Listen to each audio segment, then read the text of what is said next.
Okay, I'm with the legend, Mr. Dave McGerty. This is all part of the lock-ins. The legend, don't you laugh? You are one.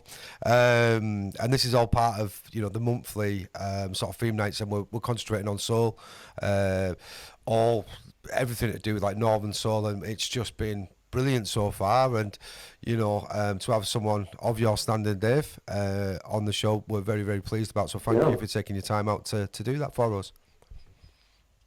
Very nice of you. It's my pleasure, mate. My pleasure. Well, there's a story to be getting into, isn't there? And it's a brilliant, brilliant story. So I guess we'll dig this out as we move along, because I think it's chapter five, isn't it? Yeah. That is the big story, which is an amazing story. But maybe we should start right at the beginning, of just like how you started Right. as maybe a younger man. To how you started, why you wanted to be in a band, and like where your first instrument, things like that, and just where your sort of initial interest, like that first sort of early years was based in. Yeah. Okay. Well, I started piano lessons when I was about 7, and I stayed at my piano lessons until I was about 15, and then I decided I needed to be in a band because the Beatles were coming along and Yeah. that sort of thing. And I got fired up like a lot of other local lads. Nearly everybody on the street wanted to play guitar in a band or whatever, and it was a big thing in those days. Yeah. So to cut a long story short, me and my mate Alan Davis, and sadly late and much lamented our lead guitarist, we set up a band called What the Vikings. We used to play in the local pubs. Basically, we were based at the Burlington Hotel, which is now offices, I think, isn't it? Part of it, 'cause opposite Craven House. All right. But Yeah. it was a real great pub. Right. And we played there as the Vikings, and our bass guitarist was the guy who became the bass guitarist in Jethro Tull. That was Glenn Barnard, as he was then. Glenn Corn, Wowee. known as Glenn Corn. Right. So I mean, just that fact. He's a battle lad. Yeah. Wow. Wow. Yeah. Wow. He's a battle lad. You know what I mean? We're talking just Sadly, we've lost Glenn now as well. really. Ah, right. Yeah. I'm sorry to hear that, but Glenn passed away from the I mean, But yeah, and Glenn stayed with us for a while, and then he moved on to Blackpool, and eventually ended up with Jethro Tull. So when Glenn left, another icon of mine, Frank Hayes, our bass guitarist, in Chapter 5 and Soul Survivors, he joined us, and not long after Frank joined us, we changed our names to Chapter 5 and we got some brass in, right. and that's how Chapter 5 started. Right. Okay. So the brass that. So we came like from the Vikings. Yeah. I mean, the brass as well. That just gives you another dimension, doesn't it? Do you know what I mean? That uplifts Exactly. everything. Right. It's like you can have a band with guitars, but then when you start putting those layers of brass, it's just there's another emotion you can reach with that. There's other like, you can inject urgency. You know what I mean? It's just a different sound, isn't it? So. Yeah. I can just imagine how pleased you were with you sort of introducing that, and what was your thoughts then? Did you think this? Well, this is it now at this stage when we really had a product that was something, Yeah. Well, it turned us into a soul band because Tamla was starting to get very popular, and I've always loved a big sound, a big orchestral sound. Always loved brass. And it developed from there. We started to do a lot of soul stuff, and it went down really well. We started to write a few of our own soul type numbers, and then we went pro. We went pro for a couple of years, and we toured the country, all over the place. Scotland. Oh God, I can't remember half the places we played, and we played with a lot of big stars as well, which was great. Yeah. Ike Tina Turner we were with, the Hollies. God, Billy Fury. I'd be here about an hour to rhyme them all off, but it was great grounding for us young lads starting out. It was brilliant, and I feel having the brass. It was I feel like you just maybe sort of skirting over these names, you know, like they are massive, massive names. And, you know, again, it's like, I guess that's just your modesty coming into play there, Dave, you know, just sort of skirting over them. But I mean, for young lads to be playing bands that ilk, that is not a common thing, mate, is it? You know, I bet that was wonderful. Who was your favourite? Who was like the one that really, you know, blew your socks off then, you know? Believe it or not, out of all of them, Yeah. Believe it or not, my favourite, and that was because of his lineup, was Billy Fury. Yeah. Billy had the same lineup, the same brass lineup as we did. Right. And it was absolutely, I mean, his star was on the wane when we played with him, but absolutely brilliant guy, nice guy, very, very modest, and just bloody blew me away, mate. I'm sorry for swearing, but he just blew me away. No, not at all. He's my ultimate favourite. Right. No, I mean that's. So it's not a case. Yeah. Sorry. No, I was just going to say it stands to reason for me for like Billy Fury, like that's not odd. You know, that's not an odd pick for me because amazing stuff. Do you know what I mean? It really, really is. And I always like it as well when someone that you know and you sort of revere turns out to be a lovely person as well. How nice is that? Yeah. Sorry, mate, I cut across you then. Continue. And the women absolutely love Billy because he's a very handsome lad, you know. And but he was so modest. They're cool. Yeah. Cool guy. Well, he went on to say, like, I'm throwing names at you. I don't mean to do that. It's just that when you're 17 or 18, you just accept what comes at you, don't you? It wasn't any big deal to me or to the rest of the lads. It was just, they were just another band, like the bands we knew in Barrow. Only they were a bit more well known, if you know what I mean. Either. None of the bands were sort of big headed or anything.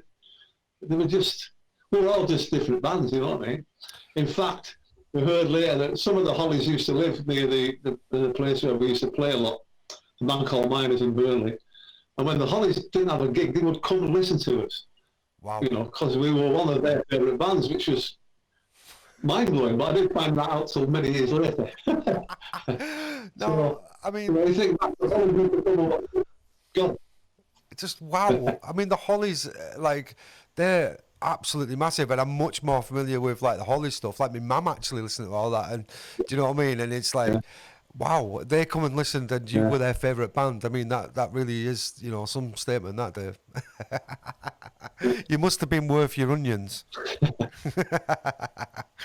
Well, obviously you are. I mean, you know, with the record, I think there's a question that we're going to send it on. Of course we are, because you know, as Chapter 5, you brought out a tremendously famous record. And, like, this record, Robbie, quote me if I'm wrong, just is changing hands, or at least last time out was £1,800 to buy. So it's a collector's. I can't afford to get a new record. I hope you're getting royalties from this, mate. You know, is your mink coat just off camera? Is it? Yeah. No. It's brilliant. No, it's just you know, if somebody had a car that used to belong to me and they sold it, I wouldn't get anything. It's the same thing, isn't it? Of course it is. I don't get any royalties for that. No. I get royalties for playing when it's playing on the radio or whatever. When you know, kind DJs play at gigs. But other than that, no. I'll never be rich from You Can't Mean It. But it's nice to think it's had such a big impression over the years. That's very pleasing, you know. Well, of course, I do lots of other stuff now, you know. Well, I was just going to say, Dave, you know what I mean? You're not idle, you're not resting on your laurels on that record. You know, you're still actively, you know, playing out the soul. So we'll come on to that. I just wanted to sort of focus more maybe on that record, because I definitely do want to talk about what you're doing. And Did you say I'm not resting on my laurel? Because that's dead right. There's only one. I thought you said my laurel. Same premise, right? We just had some of the young lads in and we were talking to them, and they're sort of like from a hip hop background, but you know, we were all sort of agreeing on one thing: if like music's in you, if you want to be around it, it burns with it. It doesn't matter what age you are, you're still gonna just enjoy music. Like I always will. I can't see a time when I'm thinking, oh, that's me done with music. No, I can't be doing that anymore. Of course not, Dave. If it's within you, it naturally comes out of you, doesn't it? Yeah, it is, and it burns. You can't suppress it, can you? No. It's inside you and it's got to come out. Yeah. And if people like it, great, but it's come out anyway, so well, fortunately, it comes out whatever. Fortunately, in your case, Dave, people do very much like what you do. So, this record then, so you've made that step up, and young lads, and obviously you've got a bit about it. You've added your brass section, and you really got a good sound. So then you're playing with all these bands. So just talk us through that sort of step then to the record. So you mixed it with the big boys, and then there's another step there, isn't it? And it's production and getting a record out. So would you mind just sort of filling in that bit of detail for us, Dave? Yeah, right. Well, you probably remember the famous Barrow name Richard Kay, don't you? I've heard Richard that a lot Kay, over the last few weeks, definitely. Yeah, after all the bands, we were the band that got him interested in that sort of thing. We used to play a lot at the YMCA on the top of Greengate Street. Right. I think it's a gym now, possibly. Right. But that was the place to play, and Richard used to run that because he was a bit of an entrepreneur in that style, and he used to run the dances. Yeah. And he booked us a lot, and then he asked us if he could manage us. Right. Yeah, great. Okay, yeah. So he was very instrumental in getting us a record deal because he chased people up a lot, Yeah. And we played at the Imperial Ballroom at Nelson, which is where we played with all the big stars. Yeah. And Richard invited these guys up from London, the top producers, whatever.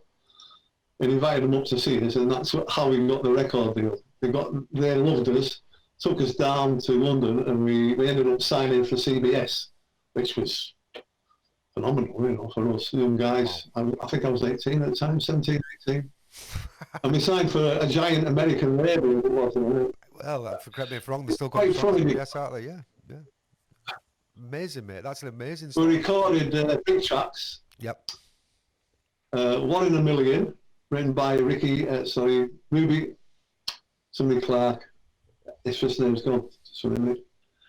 And Anything That You Do Is Alright by Maxine Brown. That was one of her songs. Yep. So we got these 2 songs through to record. You Can't Make It. Anything That You Do Is Alright and 1 in a Million. And said Rudy Clark, just remember his name. Mm-hmm. And it was a double A side from Maxine, I think it was. The 2. And they said, "Do you fancy doing these?" Lads, we said, "Yeah." So we did the cover of them. Yep. But they needed one more song for the recording session. Okay. So they said, "Have we got any other songs?" And we played a few of our songs too. And they liked You Can't Mean It. So that ended up being on the first release as a B-side to Anything That You Do Is Alright. And I was dead sure to get a B-side. Can you imagine? CBS? Whoa! So, I can only imagine, Dave. And over the years, incredible. Over the years, once the Northern Soul crowd got into it, it became the most popular one of the 3. So I'm very pleased about that, obviously. The most popular one. It's an absolute anthem. I mean, Robbie, again, correct me if I'm wrong. Like, it's just part of the legend of the scene now, isn't it? That record. It's not just like an alright sort of popular record. It's one of the ones that people mention time and time again. And if it's changing hands for £2,000, mate, that probably gives you the strength of. That's a lovely thing to know. It means a lot to people, doesn't it? That's all that illustrates that record means a great deal to people. So. Yeah, I think it's all legend still lives on, mate. I knew nothing about it, until about 1980. I didn't know it was popular on the Northern Soul scene because it was written just as a pop song. We were just a pop band long before Northern Soul was even thought of. So yeah, why? It's strange, weird, because. That's that process then I was really interested. So you're in a studio and you've got this double A side. Lads, have you got another song? All right. So you've got a repertoire of songs there. You've played it. They really like that one. And that's been picked out. And then, but I mean, anything could have happened. They might not have had room for another record that day. They might have liked another one, those 3 people in that room. But isn't it strange how that sort of came about, just that chances, isn't it? Just like little chances that are taken. Yeah, fair. Exactly. And it's amazing. It's like it's the right place at the right time, It's weird. You make your own. I'm very, very grateful. I'm proud as well of it, of course. Yeah, of course, and rightly so, mate. It's I don't know. Everyone is still reverential, I think, of what you and the band achieved, and that's, again, you don't just sort of get that sort of strength of feeling. You don't get people's warm reminiscences if you really haven't sort of touched people's hearts and it wasn't a special moment. And I think in time, and I think you know, that we class ourselves as despite disciples of like music here, and like we love soul stuff. It's been amazing. This so far, the whole thing has just been brilliant. I've been listening, you know, to a couple of sets, just sat and listening to the lads like play that Northern soul stuff. And how can you not love it? How can you not love soul? It just uplifts you, doesn't it? A beautiful, beautiful form of music, Dave, isn't it? It is. Yeah. Yeah. Isn't it? It's wonderful.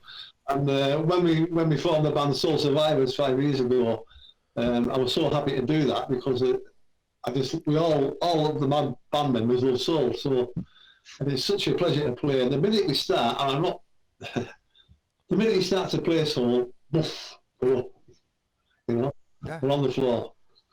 It's a remarkable genre, isn't it? Soul is just out of this world.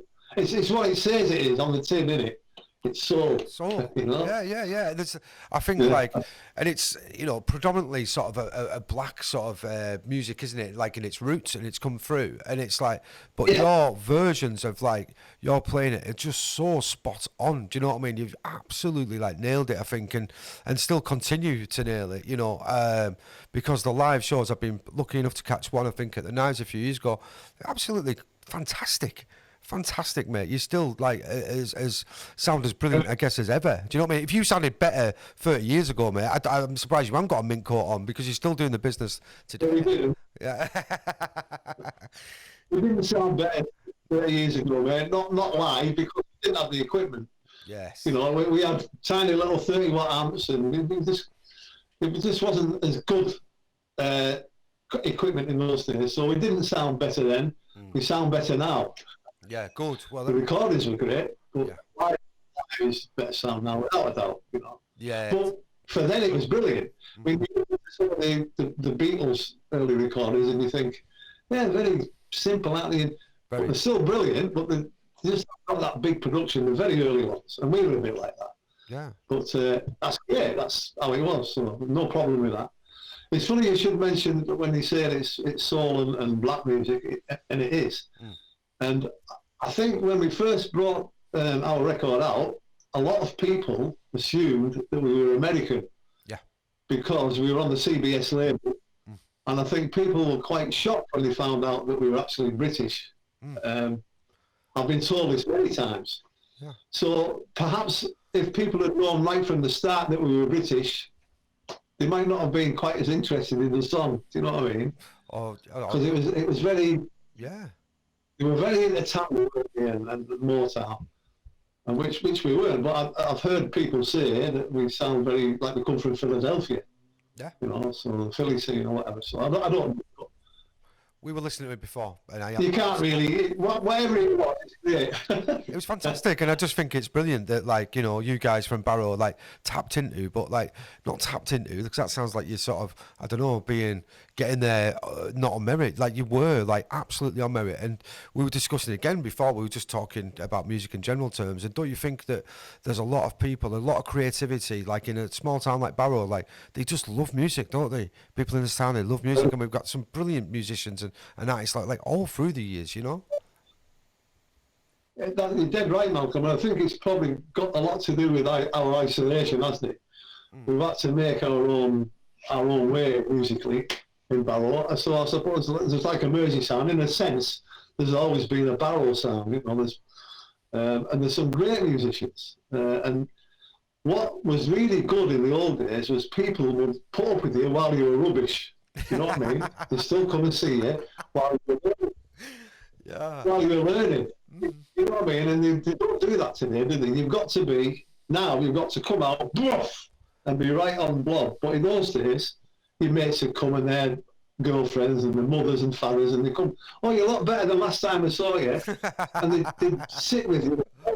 They'd never with you for 4 or 5 years till you got. And that's the difference in today's music, unfortunately. People are impatient. They want instant brilliance. Instant gratification, yeah. Kids have got to learn, you know? Yeah. I think that's the way that it's hardwired now. And like the studios, they push it that way. But I will say that that sort of sentiment of feeling in this town for like bands and that, because me and Robbie wouldn't be sat where we are if our mates weren't patient, mate. We were terrible DJs sometimes, terrible at everything, but they did stick it out, Robbie, didn't they? They did, and they, you know, through gritted teeth. So that sentiment, I think, is still in the town, at least, Dave. That they're supportive of music. We're music lovers, but like there's such tremendously talented people, and you know, it's just brilliant for us to like go back and admire, and we're in complete reverence of like, you know, the soul scene, everything that you and your bands and your friends have done. You know, it's not a case of like you sort of look back and you go, oh, well, you move on, and you don't go back and appreciate that. Everyone connected with the Lock-In absolutely does, and not just appreciate it because, oh, you should admire it. We actively enjoy it, and you know, it's just been brilliant to listen to music. It's been brilliant today. It's like listening to the story, but yeah, I do want to move on to the Soul Survivors, mate, because you must be absolutely clapping your hands now with the ease in. Yeah, you're ready to get out on a gig, Dave. You and the family and the rest of the extended family in the band. I'm sorry, I missed that last bit. Oh, sorry, Can you repeat the last bit? With the ease in now of like restrictions, it looks like you'll be able to play live again. So you'll be rubbing your hands, Dave, at that prospect, won't you? With the family and the extended family connected to the band. Yeah, I actually, before the pandemic hit, I was going to retire from. Well, I did retire from live playing. Right. And my last gig was New Year's Eve last year, not this year. New Year's Eve. Okay. And it was basically because when Alan died. Yes. My best mate in the band. We've been together since we were 14, 15. Yes. And we started bands together. Of course. And it really took it out of me. It just knocked me for six. I didn't want to carry on. Yeah. Because every time I went around, he wasn't there, you know? Yeah, fully understand. And I mean, that sounds a bit sad, but in all the successful bands, Alan had been there. Yeah. And we used to bounce off each other, and he was such a lovely fella. Yeah. And I couldn't. And we've got the great Ray Gazzelli to join us for a couple of gigs. Yeah. And we did a benefit concert for Alan, which was great. And I mean, Ray is he's a wonderful guy, brilliant guitarist, but I still missed Alan, of course, because we've been together. We've been through so much together. And Frank Hayes was the other one out of Chapter 5. So myself, Frank, and Alan Davis were like that, you know? Yeah. All the musicians in the band, Mike the drummer, and all the girls, brilliant. I love them all, and I really miss them. Yeah. So although I did retire... Yeah. I feel there's a book coming in here. There's a book coming, isn't there? Yeah. Well, yeah, because things have changed, haven't they? And I really, really miss them. And I think it would be a little bit selfish of me not to come back, possibly, and do a couple of gigs to kickstart again. But that depends, of course. I know they're looking at other keyboard players because they want to continue. Yeah. So, but if I was asked, let me just say this, if I was asked, I would certainly do the first gig back, because that would be something to really cherish. Do you know what I mean? That would be a nice way for me to bow out. Yeah, no, like I completely understood like every sentiment within that passage you just said about your friends, and of course, like, you know, that is going to take time to just, you know, reconcile yourself with and to become at peace with. And I think, you know, the band themselves have obviously had a bit of downtime as well, you know, associated, impressed upon us with a pandemic that no one wanted.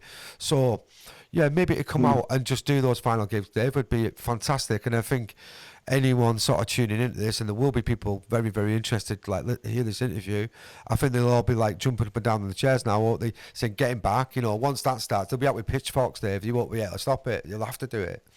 You know, won't they? They won't accept it. Now them words that come out of your mouth, do you know what I mean? They're not going to have you not doing that, are they, Dave? You know what I mean? It's like your family's not going to not have you doing it. Of course they are. Yeah. Yeah. People have said that. There's no way you're going to be allowed to do that. Yeah. But I just wanted to express my feelings why I did that in the first place. Of course. And the shocking part was we'd had a brilliant gig at the Odd Frog. Yeah. Before Alan passed away. The night, you know, the next morning he passed away. Right. Just wow, it's like getting hit with drugs, you know. Of course, you know. Absolutely. But anyway, yeah, I mean, more cheerful thing. Well, It comes to us all, Dave, and you know what? It's like I think maybe as like sort of time goes on, you'll maybe remember that last gig. You know what I mean? As like a total gift. You know what I mean? A total gift. Do you know what I mean? It's it's just it's not an easy thing to come to terms with. And I totally understand it, mate. But you know what I mean? You had that last gig, and I bet it was another cracking gig.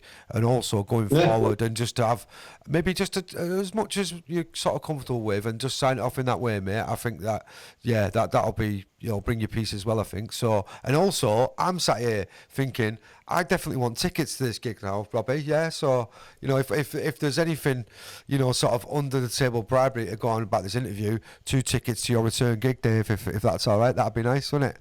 Yeah. Oh. Yeah, just 2, mate. Yeah. We'll sort it out. Do you know what? Right, this has been brilliant. I've loved the story. I'd like I said, I knew of you, and I know you, members of your family, and just to talk to you today. Right, you've been the most modest person in the world, but really interesting, and like, what a story! Like, what a story! It's like we probably could have talked for a bit longer, but I think anyone like maybe like sort of younger. I'm not going to say my own age and try and put myself in that bracket, but will be a lot of interest, and they'll be tuning in and listening to the story and probably think exactly the same as I do. Like, what a brilliant story, what a brilliant guy you are. Lovely like words, and just not a scrap of sort of. It was all modest there from start to finish, and yeah, really enjoyed that, mate. Thank you for that story, and I think Robbie, you're happy that we've captured this, all right? And yeah, he's smiling, so I think we've done a good job between us, mate. But I've enjoyed it. Yeah, I've enjoyed it tremendously as well. Yeah. I've enjoyed it as well, man. It's nice to talk to sort of, where I'm coming from, which is nice. I just appreciate music, and I appreciate musicians, and it is very interesting to me to like hear stories of that. Because like I say, I'll say it again, we're all disciples of music on this channel, and I just know there's going to be a lot of people that are really interested in this story. But you've spoke like very eloquently, spoke and downplayed a lot of facts that basically would blow my wig off if we had one on. And just spoke about all with complete modesty and respect. So thanks, Dave. I've really enjoyed it, and thanks for filling in all those gaps for us all. Spot on. Brilliant. Thanks a lot, Mal. 2 tickets, Dave. Return gig, yeah? 2 tickets for the gig. 2, mate. 2. All right, mate. All right, mate. You take care. I'll see you later on. Ta-ra, Dave. Thank you. Take care, Mal.